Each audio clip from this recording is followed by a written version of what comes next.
사무엘상 오늘 15장 19절에서부터 23절에 나와 있는 말씀을 통하여서 하나님 말씀에 순종하라 하는 말씀으로 은혜를 나누고자 합니다. 지금으로부터 이 말씀은 예수님 오시기 전 1000년 전이니까 3000년 전에 이스라엘 땅에서 일어났던 실제 사건입니다. 하나님께서 사무엘 선지자에게 조용히 산속에서 라마시라고 하는 곳에서 하나님을 찬양하며 경배하며 이스라엘을 위하여 기도하며 이제 사후랑을 세워서 이스라엘이 든든하게 세워가므로 사무엘 선지자는 뒷전에서 이미 고별 설교도 다 했고 이제는 더 이상 이스라엘 앞에 나타날 일이 없어요. 그런데 하나님께서 저 라마라올에서 깊은 산속에서 기도하며 하나님을 바라보고 있는데 어느 날 오늘 본문 사무엘상 15장 1절에 여호와께서 사무엘에게 이르시되, 이미 사무엘은 나이도 많고 사사로서 선지자로서 제사장으로서 다 마무리를 잘했고 사명을 감당한 이후에 조용히 산속에서 보내는데 하나님이 사무엘 선지자에게, 여러분, 하나님이 사울왕에게 말씀을 주신 것이 아니라 사무엘 선지자에게 여호와께서 말씀을 주십니다. 사무엘아, 사무엘아, 너는 사울왕에게 이르기를 아멜렉의 이스라엘 백성들이 500년 전에 애굽에서 나와서 너희들의 가는 길을 가시밭길을 놓았으니까 애굽에서 나온 이스라엘 백성들, 힘이 없는 연약한 자들을 저들이 괴롭혔으니까 너는 사무엘에게 이르러 아멜렉을 다 쳐서 죽이되 짐승도 노약자도 어린아이도 한 사람도 살려두지 말고, 짐승도 호흡 있는 자나 한 사람도 짐승도 살리지 말고 천멸하라 그랬어요. 천멸하라. 그래서 사무엘 선지자가요, 사울 왕궁에 들어가서 사무엘이 사울왕에게 이렇게 말합니다. 당신은 지금 이스라엘 군대를 소집하고 아멜렉으로 가서 아멜렉의 모든 백성을 쳐서 죽이라. 짐승까지 다 죽이고 오라 그랬어요.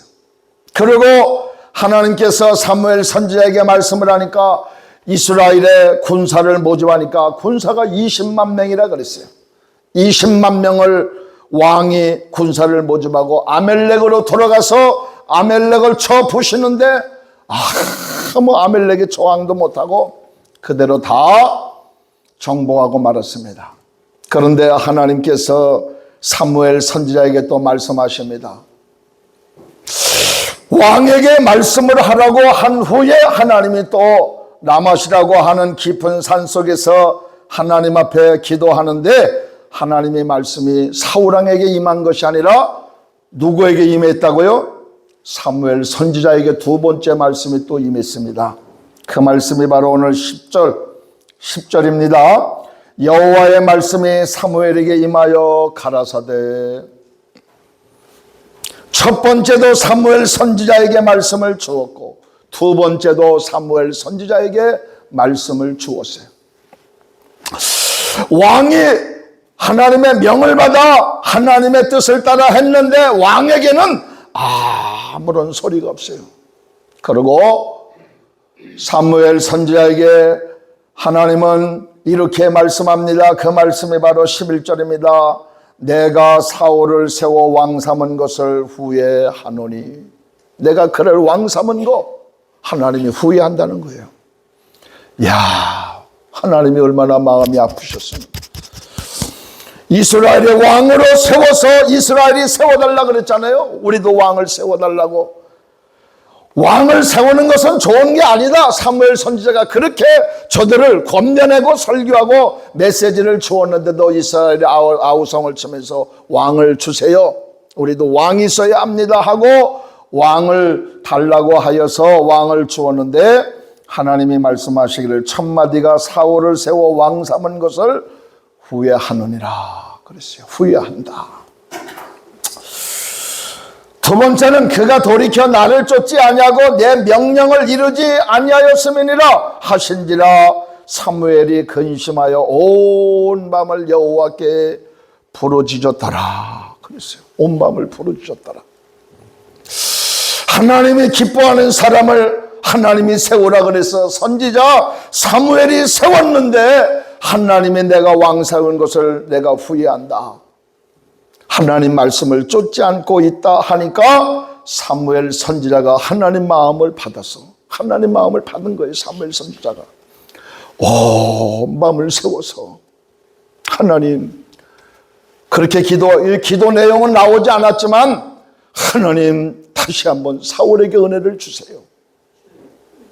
다시 한번 하나님 사울에게 기회를 주시지 아니하겠습니까 하면서 밤새도록 이스라엘 왕을 위하여서 너무나 사무엘 선지자도 사울 왕을 사랑하니까 온 밤을 세워 기도했다 그랬어요. 그런데 하나님의 응답이 없어요.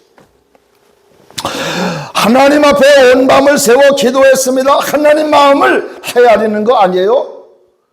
사무엘 선지자가 하나님 앞에 온 마음을 다하여 기도했어요. 그러나 하나님은 응답이 없습니다. 그래서 사무엘 선지자가 사울 왕에게 가서 이렇게 말합니다. 19절의 말씀이 그 말씀입니다. 어찌하여 왕이 여호와의 목소리를 청정치 아니하고 탈취하기에만 급하여 여호와의 악하게 여기시는 것을 행하였나이까. 하나님이 원하지 않는 일을 했다는 겁니다. 하나님 뜻을 거역했다는 거예요. 불순종했다는 거예요. 이미 벌써 사무엘 선지자는 하나님으로부터 하나님 말씀을 다 듣고 왔는데 사울은 어떤 변명을 해도 그 변명은 이미 다 끝나버린 거예요. 변명할 필요가 없어요. 하나님으로부터 이미 진실을 다 듣고 왔는데 사울은 좋은 것은 하나님 앞에 드리기 위해서 우리가 왕도 잡아왔고 그리고 짐승도 이렇게 기름진 거 양과 소를 짐승떼를 가지고 와서 하나님 앞에 우리가 제사를 드리려고 합니다.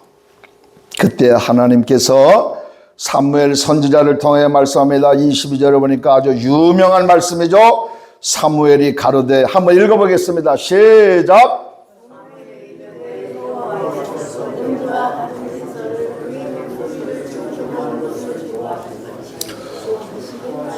아멘. 예, 순종이 제사보다 낫고 듣는 것이 수양의 기름보다 낫다.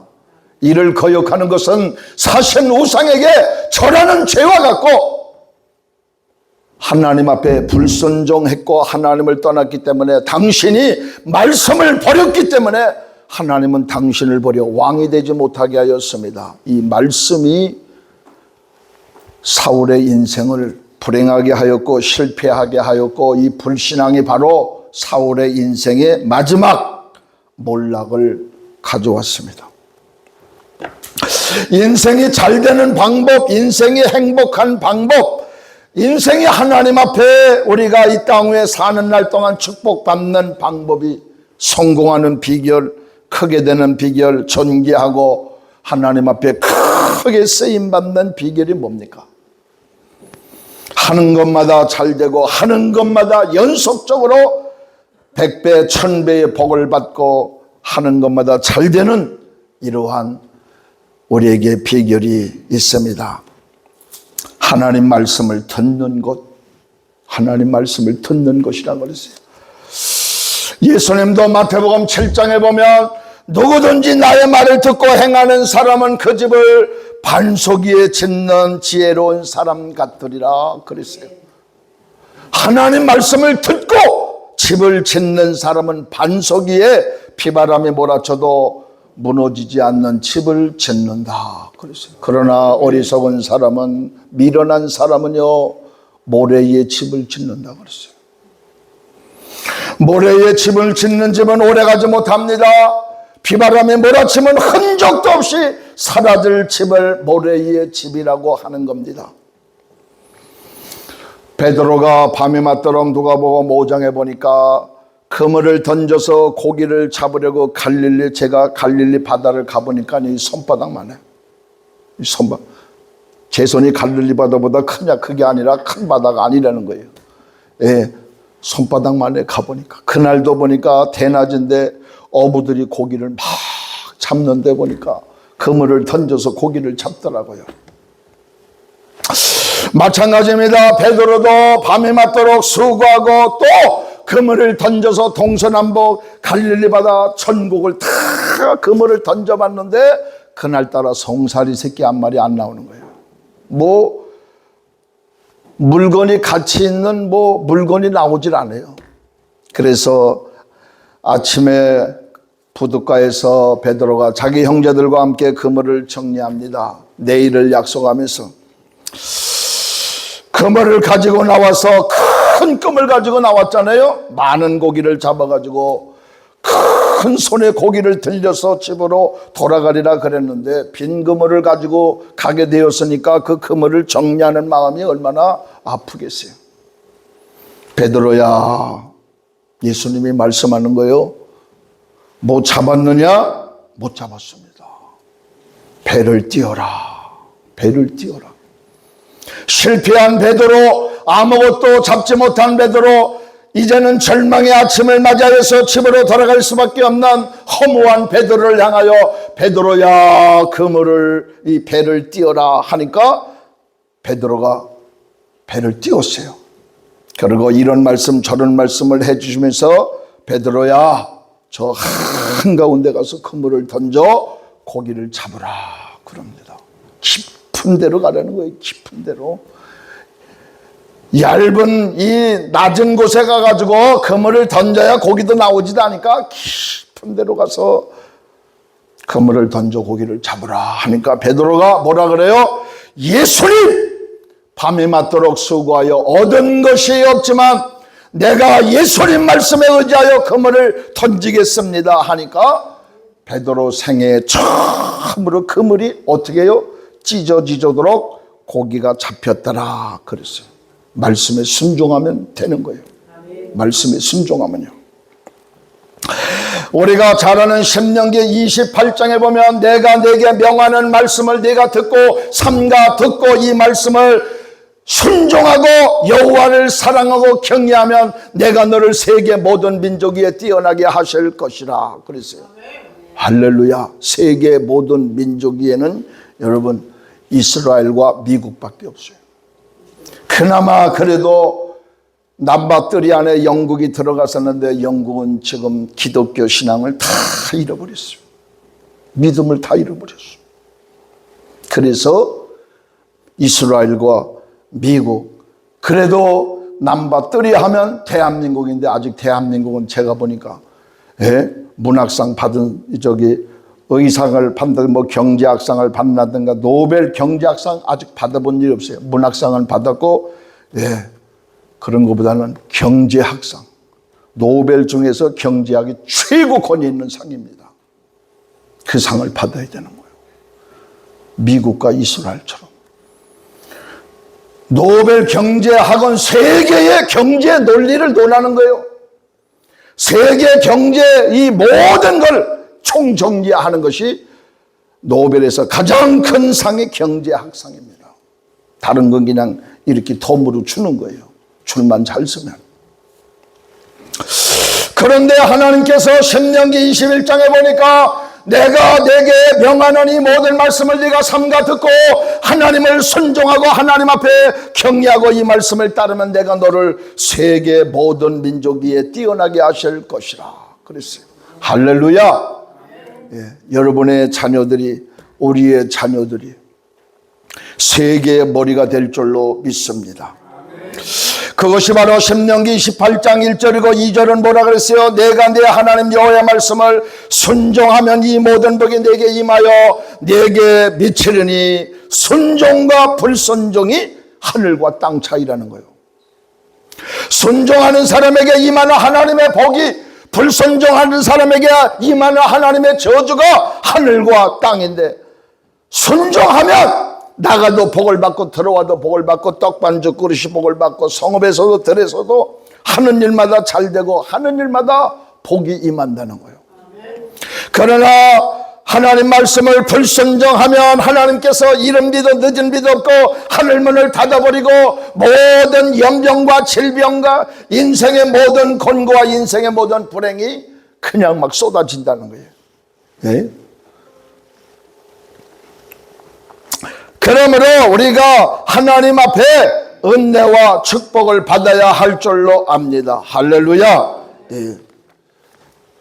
예배를 잘 드리면요, 하나님이 나에게 은혜를 주셨다, 축복해 주셨다, 하나님의 은혜를 사모하는 사람들은요, 예배가 끝나면 눈이 촉촉합니다.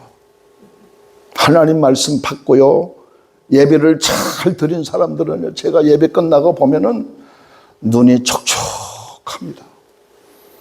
아, 그렇구나. 그러나 하나님의 말씀을 불순종하고 하나님을 거역하면 사울왕은 완악한 죄라 그랬어요. 그게 완악한 거다. 너 그게 불순종하는 것이 바로 사신 우상에게 절하는 것과 같다 그랬어요. 하나님 말씀을 거역하면 사울은 꼬꾸라지질 않았어요. 하나님 말씀을 듣고 정말 그가, 그래서 마지막 사무엘상 15장에 나온 말씀이 사울에게는 마지막 기회예요. 마지막 기회. 더 이상 기회가 없어요. 하나님이 줄 이유가 없어요. 말씀을 버렸기 때문에 하나님이 너보다 더 기뻐하는 사람에게 왕 자리를 준비하고 있다. 그래서 사무엘상 17장에 보면 이세 아들 다윗이 기름 부음을 받습니다. 기름 부음을 받아요. 하나님은 곧바로 준비하고 있는 거예요. 여러분, 내가 하나님 앞에 적임자로 지금 쓰임받고 있다는 거, 내가 잘나서 그런 거 아니에요. 세상에 나보다 잘난 사람 얼마나 많아요. 나보다 건강한 사람 얼마나 많아요. 그야말로 서울대 기라성 같은 사람들이 얼마나 많아요. 말 잘하는 사람, 인물 좋은 사람, 그리고 이 땅에서 얼마나 출세하고 이 땅에서 잘 나가는 사람들이 얼마나 많아요. 그런 사람들을 다 제껴놓고 나를 그 자리에 세워두신 거 감사하고 기뻐해야 돼요. 할렐루야. 아무나 그 자리에 들어가는 거 아니에요. 하나님이 허락해야 들어가는 거예요. 그 자리에. 그 자리가 얼마나 중요한 자리인데요. 오늘도 우리 설건사님이 또 찬양하고 안 사모님이 또 찬양하고 또 우리 김혜경 집사님이 찬양하고 또 기도하는 이렇게 많은 사람들이 있는데요, 세상에 나가보면 나보다 뛰어난 사람들이 얼마나 많은 줄 몰라요. 그런데 거기는 은혜가 없어. 은혜가 없어. 은혜가 있어야 하나님 앞에 낮아지고, 은혜가 있어야 겸손하고, 은혜가 있어야 하나님 말씀이 있어야 저들이 다 하나님께로 돌아오는데요, 거기는 지가 잘나서 잘하는 거야. 지가 잘해서. 그러니까 하나님께서 우리의 모습을 보고 우리를 하나님이 들어 축복하여 주시는 것을 감사해야 할 줄로 압니다. 할렐루야. 부산에 가면요, 명문고등학교가 있어요. 명문고등학교, 부산고등학교가 있습니다.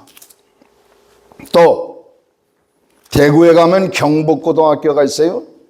또 충청도에 가면 대전고등학교가 있어요. 그리고 강원도 춘천에 가면 춘천 아주 명문고 나오신 분이 여기 앉아 계신데 춘천고등학교가 있어요. 또 서울에 가면 명문고등학교, 배재고등학교, 정신여고가 있습니다.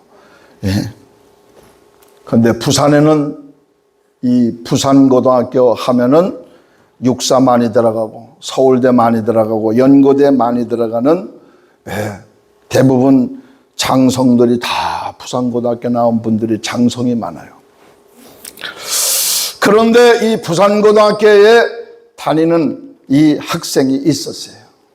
근데 그 집안에는 아이가 없었어. 아이가. 그래서 이 부모님이 고등학교 교사야. 교사인데 이 부모님이 교회를 나가면서 우리 아이가 없는데 좀 아이를 좀 낳게 해주세요. 해가지고 그러면 내가 하나님 앞에 주의 종으로 바치겠습니다. 그랬어요. 제가 지난주에는 광주 일고 나온 예화를 들었어요. 광주 일고 나온 아이. 근데 이번에는 부산고등학교. 광주 일고 나온 사람은 우리 한마음교회 성도들이 다 들었기 때문에 부산고등학교에서 공부를 잘했어요. 그러면 이 집사님 부부가 하는 말이 고등학교 선생인데 이 아이가 하나님이 아이를 우리에게 주시면 40대 다 돼가는데 아이가 없는 거야. 그러면 우리가 뭐로 바치겠다고요? 다 잘하시네. 주의 종으로 바치겠습니다. 대한민국의 전국에서 인류 목회자 봉사로 키우겠습니다. 부모님이 꿈과 자부를 가졌어요. 그러니까 그 교회에 오시는 손님 목사님들마다 그 여자분 2분 앉혀놓고 예배 끝나면 기도하는 거예요. 안수하는 거예요. 하나님 이 가정에 아들을 주시든 딸을 주시든 목사가 되고 사모가 된다니까 하나님 선물 주세요. 선물 주세요. 했는데 정말 주의 종이 기도한 대로 아들을 낳았어요. 그런데 이 아이가 공부를 잘하는 거야. 이야, 공부를 얼마나 잘하는지. 부산고등학교에서 거의 탑 10에 들어가는 거야. 전교에서 10이니까 한 500명 되는 전교에서 10등 안에 드니까 얘는 틀림없이 서울대학 들어가는 거야. 연구대는 뭐 들어가는 거고. 그래가지고 이 아이가 장성을 했는데요. 부산고등학교에서 졸업할 때 3등으로 졸업을 했어. 3등은 이건 100% 서울대 가는 거야. 그래가지고요. 고등학교를 졸업하고 부모님이 우리에게 자식을 주시면 그 아이를 목회자로 키우겠습니다. 장신대 보내겠습니다. 총신대 보내겠습니다. 또 순복음 신학교 보내겠습니다. 성결교 신학교 보내겠습니다. 또 고신대학 나오신 우리 목사님도 있으니까 고신대 보내겠습니다. 여러 가지로 약속을 했는데 장신대도 안 가고 총신대도 안 가고 고신도 안 가고 성결교도 안 가고 순복음교도 안 가고 어디 갔어요? 서울대 갔어. 서울대. 야, 이 서울대를 갔는데요. 이 서울대 정치외교학과를 들어갔어요. 한번 부모님도 다 잃어버려서 목사 되게 하고 목사의 길을 가게 자기들이 돕겠다 그랬는데요. 공부를 잘하니까 욕심이 생겨가지고 서울대 정치외교학과를 들어갔어. 이 아이가 대한민국을 한번 호령하겠다, 한번 대한민국을 지고 한번 해보겠다 해가지고 서울대학을 졸업하고 어디를 가세요? 동아일보 기자로 들어갔어요. 어디요? 동아일보 기자. 동아일보 기자로 들어갔는데요. 거기서 서울대학 나온 아이들이 기자, 대부분 정치하는 사람들이 그렇게 그 길로 가잖아요. 그게 코스예요. 그런데 동아일보에서 아프가니스탄에 전쟁이 일어났는데 종군 기자로 아프가니스탄에 동아일보 기자로 보낸 거예요. 거기 가가지고 1년 만에 죽었어요. 죽었어. 그 아이가요. 그 똑똑한 아이가. 부산고등학교 나오고 전교에서 남바 뚜리 안에 들어갔던 아이가 서울대학 나와가지고 동아일보에 기자를 하다가 동아일보에서 종군 기자 전쟁 기사 쓰는 전쟁 기자로 들어갔다가 아프가니스탄에서 총 맞아 죽었어요. 하나님을 거역하면 하나님 말씀을 잃어버리면요 인생 끝입니다. 안 되는 거예요. 안 되는 거예요. 그게 바로 솔로몬이 말했잖아요. 솔로몬이 40년 동안 아버지가 물려준 왕권을 튼튼하게 세우고 온갖 부귀영화 다 누리고 세상에서 할 수 있는 거 다 했잖아요. 그리고 그가 뭐라 그랬어요? 잠언 13장 13절. 저는 이 말씀을 항상 마음판에 새기고 다닙니다. 잠언 13장 13절. 김치수 목사님 한번 찾아보세요. 읽어보세요. 알죠? 우리 아는데 생각이 안 나서 그래. 말씀을 멸시하는 자는 패망을 이루고 말씀을 멸시하는 자는 패망을 이루고 계명을 두려워하는 자는 상을 얻느니라. 야, 말씀을 멸시하면요 어떤 인생이든지 어떤 나라든지 어떤 사람이든지 상관하지 않고 잠언 13장 13절에 패망한다는 거예요. 하나님을 거역하면 패망한다는 거예요. 자기가 40년 동안 이스라엘의 전성기를 왕생활을 하면서 많은 하나님이 부귀와 영화를 주었는데 자기 신하들을 보니까 자기 근방에서 자기를 섬기는 모든 사람들, 장관들, 장수들을 보니까 하나님을 두려워하고 경외하는 사람은 모두가 다 존귀하고 잘되고 하나님을 거역하고 하나님의 말씀을 멸시하는 사람들은요 전부 패망의 길로 가더라는 거예요. 그래서 잠언을 그가 기록한 거예요. 잠언을. 그러므로 여러분 오늘 본문 사무엘상 15장 23절에 이는 거역하는 것은 사슬의 죄와 같고 완광을 쓴 사신 우상에게 절하는 죄와 같다 그랬어요. 하나님 말씀 순종해야지. 제가 마지막으로 말씀을 드립니다. 저희 동네가요 한 인구가 한 600명 사는 큰 동네입니다. 동네예요. 큰 동네인데 제일 먼저 텔레비를 놓은 집이 있어요. 아주 부자죠. 64년도에 텔레비가 들어왔어요. 한 100가정이 됐는데요. 100가정이 됐는데 아이들이야 100명이 넘어요. 한 가정에 두 사람만 해도 몇 사람이에요? 200명 아니에요? 아이들이 얼마나 많은지 몰라. 우리 친구만 해도 23명이야. 같은 해에 난 애들만 23명이에요. 우리 애들만. 내가 아니라 우리 친구들. 그런데 그 동네에 텔레비가 64년도에 들어왔어요. 흑백 텔레비가. 그러니까 매일 그 집에 가는 거야. 근데 그 집은요, 우리 친구 아버지인데 친구 아버지는 공부를 잘해가지고 어떻게 했는지 육군 대인데 통역관으로 있는 거야. 영어를 잘하셔가지고. 통역관으로 있는데 어떻게 해가지고 텔레비가 그 집에 한 대 들어왔어요. 그러니까 밤낮으로 그 집에 가가지고 텔레비를 보는 거예요. 밤낮으로. 저녁에도 가서 텔레비 보고 제일 부자였어요. 그러더니 그 아버지가 70년도 중반에 그가 우상을 섬겼는데 불교의 모든 것들을 우상들을 다 부셔버리고요. 그 아버지가 예수 믿기로 결정을 해가지고 저희들이 그 교회를 나갔는데 그 아버지가 교회를 나오셨어요. 아주 예수를 잘 믿었어요.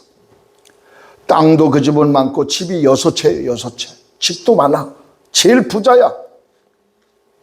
젖소, 이 젖 나오는 소 있죠? 이 젖소가 한 30마리 돼. 우리 집은 한 마리도 없었는데 젖소만 있어도 제가 한 80까지는 자랐을 거예요. 젖소가 없는데 그 집은 젖소, 이 젖자는 소가 이 30마리가 넘어요. 그래가지고 이 사람이 거기서 하다가 제가 미국에 올 때까지도 최고 부자였어. 그 집이. 그 집은 땅도 한 50마리 되고요. 소도 많고 집이 5채. 그리고 산도 있고 아주 잘 살았어요. 근데 그 아버지가 갑자기 심장마비로 밤에 주무시다가 돌아가셨어요. 92년도에 제가 미국에 있을 때. 그래서 여름 성경학교 하거나 교사들이 뭐 친교할 때만 그 집에 그냥 얼마나 잘 차려주는 줄 몰라요. 닭도 잡고 또 이렇게 뭐 돼지고기도 하고 또 이렇게 반찬도 많이 아주 줘요. 그러면 한번 일주일 동안 유년일학교 우리가 교회 행사하면 그 집에서 밥을 한 5번에서 한 6번 먹어요. 얼마나 잘해주시는지 몰라. 잘 살았으니까. 그런데 그분이 90년도 초에 심장마비로 죽더니 우리 친구가 그 집을 다 맡아가지고 하다가 그만 사기를 당했어요. 그래가지고 장로님, 권사님, 우리 친구 참 죄송한 얘기지만 야밤도주하게 됐어요. 사업을 한다고 우리 친구가 서울에 있는 친구하고 뭐 이렇게 뭐 하다가 전부 땅 문서하고 집 문서하고 모든 문서를 다 그 사업에 한번 걸었는데 그게 잘못했어요. 근데 이 사람이 잘해야 한 달에 한 번 나갈까 말까의 교회를 우리 친구가. 그리고 1년에 잘해야 한두 번 나가. 한두 번. 나가긴 나가는데 한두 번 나가요. 나가긴 나가는데 한두 번 안 나가야 되는데 한두 번 나가. 그러니 되겠어요? 예. 교회를 한두 번 안 나가야지 한두 번 나가면 안 되는 거예요. 계속 나가야지. 할렐루야. 그래가지고 그 집에요 완전히 박살나가지고 예수 안 믿는 집이, 전혀 예수도 안 믿는 우리 친구가 그 집을 다 샀어요. 응? 걔는 어릴 때부터 예수를 안 믿었어요. 우리 친구인데 나랑 같이 딱지치기 하고 구슬치기 하고. 응? 그런데 걔가요 그 집에 있는 모든 재산을 다 샀어. 어떻게 된 건지. 그래가지고 하루아침에 이 집은 초가집에 살던, 우리 친구가 초가집에 살던 아이가 대궐 같은 집으로 들어가는 거예요. 예수도 안 믿는 애인데. 하나님을 만열히 여기면, 갈라디아서 6장 7절에 보니까 심는 대로 걷는다 그랬어요. 심는 대로 걷는다. 우리가 땀으로, 우리가 믿음으로, 우리가 기도로 새벽을 깨워서 하나님 앞에 나가 기도로 심고 우리가 하나님 앞에 감사와 찬양으로 심으면 하나님이 심는 대로 걷는다고 말씀하는 거예요. 예, 우리 이제 2026년 6월인데 우리 이만수 우리 이사장님 앞으로 잘 될 줄로 믿습니다. 교회 이름이 얼마나 좋아요. 여호수아 장로교회. 이야, 여호수아는요 사령관입니다. 여호수아처럼 생겼어요. 목사님도 내가 보니까. 아주 뭐 믿음도 좋으시고, 남분도 주제세요. 아주 목회도 잘하고 계십니다. 우리 모두에게 하나님의 은혜와 축복이 임하시기를 주님의 이름으로 축원합니다. 하나님 감사합니다. 우리는 다 연약한 사람들이요 부족한 사람들입니다. 이 시간 사무엘상 15장, 당신의 여호와의 말씀을 청종치 아니함으로 인하여 말씀을 버렸으므로 하나님이 당신을 버려 왕이 되지 못하게 하였나이다. 오늘 우리가 깊이 깨닫고 잃어버린 신앙, 첫사랑을 다시 한번 회복하게 하시고, 감사도 찬양도 기도도 예배도 믿음도 다시 회복하는 우리 모든 하나님의 사람들이 되게 하여 주옵소서. 예수님의 이름으로 기도드리옵나이다. 아멘.